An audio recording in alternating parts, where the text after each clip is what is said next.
Attractive हो, तुम्हारा अच्छा फिगर है। और एथलेटिक्स में तो सारी काली पीली लड़कियां हैं, ना उनका लुक अच्छा है ना पर्सनैलिटी अच्छी है। और मैं तुम्हें स्पॉन्सर कराऊंगा, और तुम क्यों पंगे कर रही हो, ये हाथ पैर तुड़ा रही हो, तुम मुझे खुश रखो मैं तुम्हें खुश रखूंगा। संदीप सर ने मेरे को जिम में देखा, देन उन्होंने मेरे को इंस्टाग्राम पे कांटेक्ट किया, जो कि एक वैनिश मोड है जिसमें आप कोई भी कॉन्वर्सेशन करते हैं तो वो कॉन्वर्सेशन साथ साथ गायब हो जाता है, उसका कोई रिकॉर्ड नहीं रहता। तो इन्होंने मेरे से बात की, इन्होंने फर्स्ट टाइम मुझसे बात की तो मुझे काफ़ी अप्रिशिएट किया। एक्चुअली इनका बर्थडे था उस दिन, जिस दिन फर्स्ट टाइम इन्होंने मेरे से इंटरेक्ट किया। तो बीइंग ए प्लेयर, क्योंकि वो हॉकी में एक ओलंपियन एथलीट रहे हैं, काफ़ी कुछ उन्होंने अचीव किया है देश के लिए, तो मेरे लिए वो एक कुछ सेकंड के लिए एक प्राउड मोमेंट था कि इतने सीनियर एथलीट साथ में वो स्पोर्ट्स मिनिस्टर हैं, तो मैं काफ़ी खुश हुई। बट उन्होंने कुछ टाइम के बाद मुझे बोला कि एक स्नैपचैट कोई फोल्डर है, आप वो ऐप डाउनलोड कर लीजिए और ये मेरी आईडी है, आप इस पर मेरे को मैसेज कीजिए। देन उसके बाद उन्होंने मेरे से काफ़ी देर तक बात की, लाइक आप क्या करते हैं, कहाँ से हैं, अब तो आपके कोच नहीं हैं तो आप कैसे यहाँ ट्रेनिंग कर रहे हैं। तो धीरे धीरे 1-2 दिन गए, देन उन्होंने मुझे बोला है कि आप मुझे चंडीगढ़ सेक्टर 7 लेक साइड मिलने आओ। तो वो काफ़ी लेट था उस टाइम, तो मैंने बोला है कि सर अभी काफ़ी लेट है, बट आप जिम आ रहे हैं तो हम वहाँ बात कर सकते हैं। देन ही सेड कि नहीं तुम समझती नहीं हो। तो इन्होंने मुझे 3-4 दिन काफ़ी इंसिस्ट किया और मैंने स्नैपचैट आईडी मैंने डिलीट कर दी। उसके बाद इन्होंने मुझे इंस्टाग्राम पे कभी ब्लॉक कर रहे हैं कभी अनब्लॉक कर रहे हैं, तो इन्होंने मुझे फिर से इंस्टाग्राम पे अनब्लॉक किया और इन्होंने मैसेज किया कि ऐसे ऐसे तुम्हारी सर्विस के लिए तुम्हारा फॉर्म है, तो तुम्हारे पास नेशनल गेम्स का सर्टिफिकेट नहीं है, जो कि मेरे पास नहीं है, क्योंकि अनफॉर्चुनेटली मेरी फेडरेशन से वो कहीं मिसप्लेस है, जिसके लिए मैं पिछले 4-5 साल से गवर्नमेंट से काफ़ी बार ये एथलेटिक्स फेडरेशन ऑफ इंडिया से कोशिश कर चुकी हूँ, तो सब वहाँ पे टालते रहते हैं, क्योंकि मेरे बहुत सारे नेशनल सर्टिफिकेट्स हैं जो मेरे मेडल के मुझे आज तक नहीं मिले हैं, उनका डेफिनेटली कहीं ना कहीं मिसयूज चल रहा है। तो इन्होंने मुझे बुलाया कि तुम आओ, वरना तुमने जो ये OSP से एज ए कोच के लिए तुमने जो अप्लाई किया है ये तुम्हारी जॉब नहीं लगेगी। तो सर मैं नेक्स्ट डे सारे डॉक्यूमेंट्स लेके मैं इनके घर पे गई, तकरीबन 1:30 बजे के आसपास, और इनका जो स्पोर्टिंग स्टाफ है, कुछ गनमैन थे और कुछ इनका जो पर्सनल स्टाफ स्पोर्ट्स पर्सन को जो ट्रीट करते हैं वो लोग वहाँ पे अवेलेबल थे।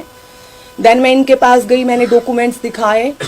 और वो मेरा फर्स्ट टाइम मैं इनके घर पे मैंने सेक्टर 7 में 72 हाउस नंबर में मैंने मेरा पहला विजिट था।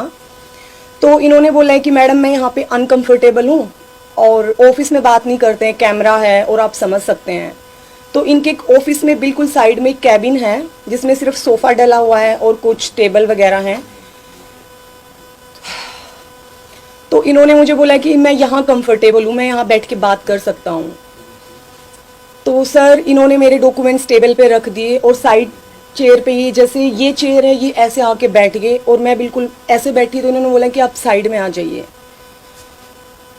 तो सर इन्होंने मेरे पैर पे हाथ रखा और बोले कि मैंने तुम्हें फर्स्ट टाइम देखा था, तुम मुझे तब से काफ़ी अच्छी लगती हो और तुम अट्रैक्टिव हो, तुम्हारा अच्छा फिगर है, और एथलेटिक्स में तो सारी काली पीली लड़कियां हैं, ना उनका लुक अच्छा है ना पर्सनैलिटी अच्छी है, और मैं तुम्हें स्पॉन्सर कराऊंगा, और तुम क्यों पंगे कर रही हो, ये हाथ पैर तुड़ा रही हो, तुम मुझे खुश रखो मैं तुम्हें खुश रखूंगा। सर मैं उस टेबल से मैंने इन्हें बोला, इनका हाथ मैंने धीरे से हटाया, मैंने साइड लिया, क्योंकि मतलब मेरे लिए मेरे साथ वो एक बहुत अलग सा टाइम था कि मैंने वो चीज़ कभी फेस नहीं की थी। और मैं उठी तो ये इधर से घूम के यहाँ आए और ये यहाँ बैठ गए, तो इस साइड टेबल था, वो अलग चेयर थी, मेरा रास्ता ब्लॉक हो गया। और इन्होंने मेरे साथ उस टाइम मिसबिहेव करने की कोशिश की, लाइक छीना झपट्टी, और इन्होंने मेरा टी-शर्ट भी फाड़ दिया उस टाइम, और आई वॉज क्राइंग और मैं चिल्ला रही थी। मैंने काफ़ी आवाज़ भी लगाई इनके स्टाफ में, बट वहाँ सब अवेलेबल थे, लेकिन किसी ने मेरी कोई हेल्प नहीं की। और सर मैं एक स्पोर्ट्स गर्ल रही हूँ, तो मेरे को थोड़ा सा था कि शायद नॉर्मल जो लड़कियाँ होती हैं उनमें से शायद मेरे में थोड़ा सा strength comparison to other girls में थोड़ा फिट थी। और मैंने इन्हें रिक्वेस्ट किया कि सर प्लीज़ मुझे जाने दीजिए। तो ये बोले कि देख लो तुम्हारी नौकरी का सवाल है, और बाकी तुम अपने मुंह से सारे काम खराब करती हो,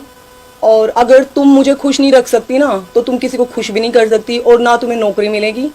और तुम्हें फैक्ट ये है कि तुम्हें अपना शक्ल सूरत, अपना रंग, अपनी हाइट इस्तेमाल करनी नहीं आती। इन्होंने काफ़ी सीनियर प्लेयर्स हैं जो इंटरनेशनल लेवल पे अभी करंट खेल रहे हैं, देश का नाम इतना ऊपर कर रहे हैं। इन्होंने 3-4, आई एम सॉरी मैं उनके नाम बाहर नहीं कर सकती, इन्होंने 3-4 लड़कियों के एग्जाम्पल दिए कि मैंने उसका ये करा दिया, उसका मैंने ये करा दिया, इसको मैंने ब्लू टिक दिला दिया इंस्टाग्राम पे, मैंने इतना इनको स्पॉन्सर किया हुआ है। सर मैंने इन्हें बोला कि सर प्लीज़ मुझे जाने दीजिए, मुझे ये जॉब नहीं चाहिए, क्योंकि मैंने ज़िंदगी में यहाँ तक आने के लिए मैं एक मिडिल क्लास फैमिली से हूँ सर, और यहाँ तक मेहनत करने के लिए मेरे पेरेंट्स ने मेरे पे बहुत कुछ लगाया है। और अगर यही गलत तरीके से शॉर्टकट चाहिए होता है तो ज़िंदगी में मैंने काफ़ी चीज़ों में बहुत बड़े बड़े नुकसान कराए हैं। सर इन्हें समझ नहीं आया, और वो एकदम से ही जैसे कोई साइकोपैथ इंसान होता है, ये इन्होंने छीना झपट्टी की और मुझे निकलने नहीं दे रहे थे। और सर अनफॉर्चुनेटली मुझे नहीं पता चला कि मैं उस मतलब टाइम क्या रिएक्शन देती, और मेरा हाथ उठ गया और मैं सडन वहाँ से इनको पुश करके मैंने उन टेबल पे इनको गिरा दिया और मैं वहाँ से भागी, और मैं बाहर चिल्लाती रही। तो एक साइड से इन्होंने डोर बंद करवाया हुआ था, जबकि मैं दूसरा इनका कैबिन था उसकी साइड से निकल के मैं भागी, और वहाँ पे जो पुलिस स्टाफ था और जो इनके लोग खड़े हुए थे वो हंस रहे थे मेरी उस सिचुएशन में। मेरा पर्स गिर गया था, मेरा सारा सामान यहाँ वहाँ फैल गया था, और मैं वहाँ से मैं भागती हुई मैं लेक तक भागी गई, और मैंने वहाँ जाके मैंने कैब बुक किया, तब मैं वापस अपने रेजिडेंस गई। और उसके बाद नेक्स्ट डे मैंने कोशिश की, मैंने उसी टाइम मैंने रात को मैं इतना घबराई हुई थी, मैंने डीजीपी सर के पीएस को कॉल किया, तो उन्होंने मेरा फ़ोन उठाया, मेरी पूरी बात सुनी, और उन्होंने कहा कि मैडम कहाँ पंगे कर रही हो आप, लड़की हो, कहीं को मरवा मरू देगा मंत्री हैं, आराम करो कुछ नहीं होता। ही सेड लाइक दिस, और मेरे को बड़ा अजीब लगा और मैंने फ़ोन रख दिया। उस टाइम मैंने सीएम सर के पीएस को भी कॉल किया और उन्हें भी मैंने ये सब चीज़ें बताई जो उनका लैंडलाइन फ़ोन देखते हैं, बट वहाँ से भी कोई रिएक्शन नहीं था। मुझे यही बोला गया कि मैडम अवॉइड करो, छोटी मोटी बातों के लिए सीएम सर के पास बिल्कुल टाइम नहीं है। सर एक्चुअली जिस दिन नेशनल टीम को छोड़ के मैंने अपने कोच के लिए स्टैंड लिया था और मैं यहाँ से गई थी, मैं तब से मार ही खा रही हूँ सर मेरे करियर को लेके। एंट्री कट जाती हैं, और सर एथलेटिक्स जैसा गेम, स्पेशली 400 मीटर, ऑलरेडी आप इतना ज़्यादा नहीं कर सकते कि आप दो ओलंपिक को कवर कर पाओ, और फिर भी अनफॉर्चुनेटली आप कहीं पे दिखाई ना दो। तो मैं ऑलरेडी भुगत रही हूँ चीज़ें सर, लेकिन खोने के लिए तो अब कुछ है नहीं, एक्सपेक्ट किया नहीं है क्योंकि मेहनत की है, और जितना अचीव करना था उसके हिसाब से मैं अपनी परफॉर्मेंस से खुश हूँ, बट कहीं और होते उसके लिए मैं ऑलरेडी झेल रही हूँ सर काफ़ी सारी चीज़ें, क्योंकि इस टाइप के इंसिडेंट्स छोटे मोटे हर जगह मिलते हैं आपको। तो अभी तक अवॉइड किया है, बट अब ये जॉब भी इफेक्ट हो चुकी है मेरी,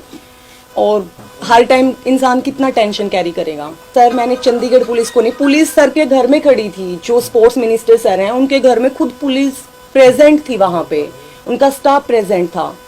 तो जब वो मेरी हेल्प नहीं कर रहे हैं, और मेरे को जैसे साइट लगा, मैंने सीधा ही मैं पंचकूला गई, सेक्टर 12 में मैं रहती हूँ सर ऑन रेंट, मैंने सीधा ही डीजीपी सर के पीएस को कॉल किया, क्योंकि मुझे ये था कि मिनिस्टर के अगेंस्ट कोई भी मेरी कंप्लेंट लॉन्च नहीं करेगा, और इसीलिए मैं प्रशांत अग्रवाल सर के मैंने जो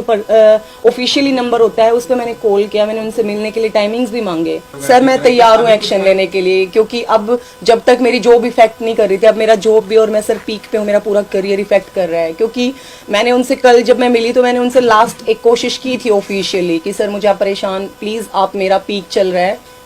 झज्जर जैसी जगह में, हालांकि वो मेरा एक होम टाउन है, बट मैं वहाँ पे कभी नहीं रही हूँ। वहाँ पे सर एक 200 मीटर का ग्रासी ग्राउंड तक नहीं है उस डिस्ट्रिक्ट में, और अगर वहाँ फैसिलिटीज़ होती तो हम बचपन से दूसरे डिस्ट्रिक्ट में इतना दूर आके, पेरेंट्स से दूर, हम मतलब क्या करते हैं। तो सर मैंने कोशिश की, बट कोई मतलब नहीं था। वो यही बोल रहे थे कि अब हम यहाँ पे हेड कोच लगाने वाले हैं, प्राइवेट कोचेस हायर कर रहे हैं, और आप लोगों का यहाँ पे अभी पॉसिबिलिटी नहीं है। ਦੋਸਤੋ ਸਾਡੇ ਲਈ ਮਾਣ ਦੀ ਗੱਲ ਹੈ ਕਿ ਤੁਸੀਂ ਹਰ ਰੋਜ਼ ਗੱਲ ਪੰਜਾਬ ਦੀ ਟੀਵੀ ਵੇਖਦੇ ਹੋ। ਇੱਕ ਗੁਜ਼ਾਰਿਸ਼, ਚੈਨਲ ਨੂੰ YouTube ਤੇ ਸਬਸਕ੍ਰਾਈਬ ਜ਼ਰੂਰ ਕਰੋ ਅਤੇ ਰੋਜ਼ਾਨਾ ਨੋਟੀਫਿਕੇਸ਼ਨ ਦੇ ਲਈ ਬੈਲ ਆਈਕਨ ਜ਼ਰੂਰ ਦਬਾਓ। ਦੇਸ਼ ਅਤੇ ਦੁਨੀਆ ਦੀ ਜ਼ਿਆਦਾ ਜਾਣਕਾਰੀ ਲਈ ਤੁਸੀਂ ਜੁੜੇ ਰਹੋ ਗੱਲ ਪੰਜਾਬ ਦੀ ਟੀਵੀ ਦੇ ਨਾਲ।